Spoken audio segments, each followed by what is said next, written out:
اللهم صل وسلم وبارك على سيدنا محمد أفضل الخلق وعلى آله وصحبه أجمعين. ازيكم عاملين ايه؟ يا رب دايما تكونوا بخير. هنعمل مع بعض النهاردة تحلية سهلة وسريعة وبسيطة، بتعمليها بسرعة، بتعمليها في 10 دقايق. جيلي بالموز والمهلبية. حلة على النار، نزلت عليها ب4 كوبايات لبن، وطبعا 4 كوبايات لبن بمعدل لتر. ال4 كوبايات لبن هنزل عليهم ب4 معالق سكر، كل كوباية معلقة واحدة بس. طبعا السكر ده ممكن تستغني عنه تماما، ده اختياري، وممكن تقللي وممكن تزودي حسب رغبتك.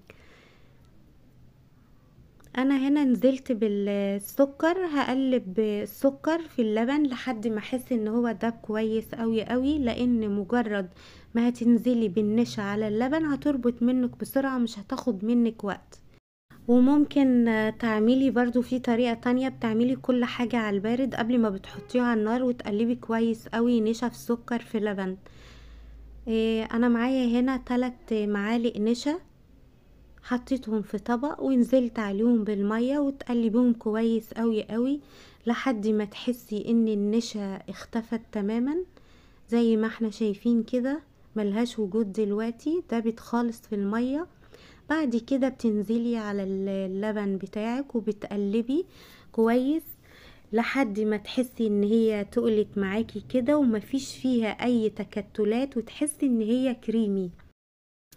ولو عاوزة تضيفي عليها باكو كريم شانتيه تبقى طعمها جميل جدا، معلقة قشطة بتديها طعم. لو مفيش مشكلة عادي.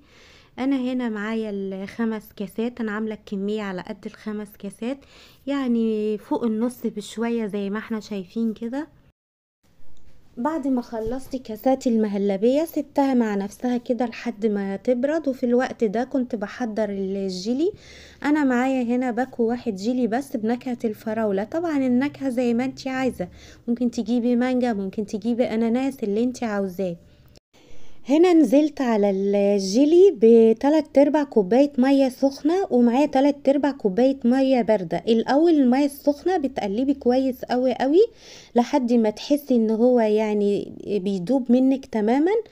بعد كده هننزل عليه ب3/4 كوباية المية الباردة. المقدار الطبيعي ليها بقى الكوبايتين، يعني الباكويين عليهم 4 كوبايات، بس انا بعمل 3/4 كوباية. ليه؟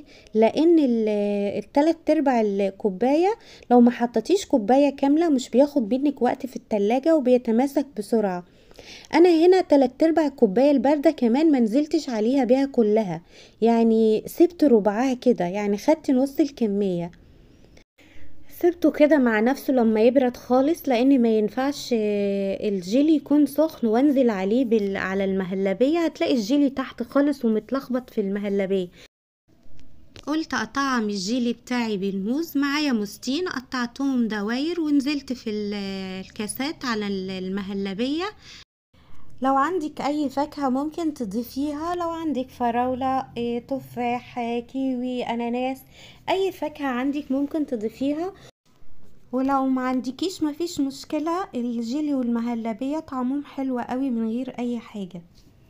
انا هنا المهلبية بتاعتي بردت والجيلي برد، نزلت على المهلبية والموز بالجيلي، ونزلي بالراحة، ما تعمليش يعني بفوق كده، بالراحة زي ما انت شايفة كده، وحطي معلقة وانت بتنزلي عشان ما ينزلش القاع الكاس. بس هي طالما بردت والجيلي بارد، والجيلي لازم يكون بارد عشان الموز ما يسودش. زي ما احنا شايفين كده انا خلصت 5 كاسات، الباكو عمل لي 5، عملت 3 بالموز و2 من غير. هنحطه في التلاجة زي ما انتي عايزاه بقى، تسيبيه ساعة 2-3 حسب ما يتمسك عندك. هنا انا طلعت الجيلي من التلاجة. جربوه، حلو قوي، سهل وخفيف وبسيط واقتصادي وطعمه حلو قوي قوي، والمكونات بتاعته سهلة وبسيطة وجميلة، واي نكهة انت تعمليها بيبقى طعمها حلو. جربوا الوصفة دي هتعجبكم. ولو عجبكم الفيديو لايك وشير واشتراك، وفعلوا الجرس على كلمة الكل علشان كل ما انزل فيديو جديد يوصلكم. اشوفكم على خير ان شاء الله في فيديو جديد ووصفة جديدة، والسلام عليكم ورحمة الله وبركاته.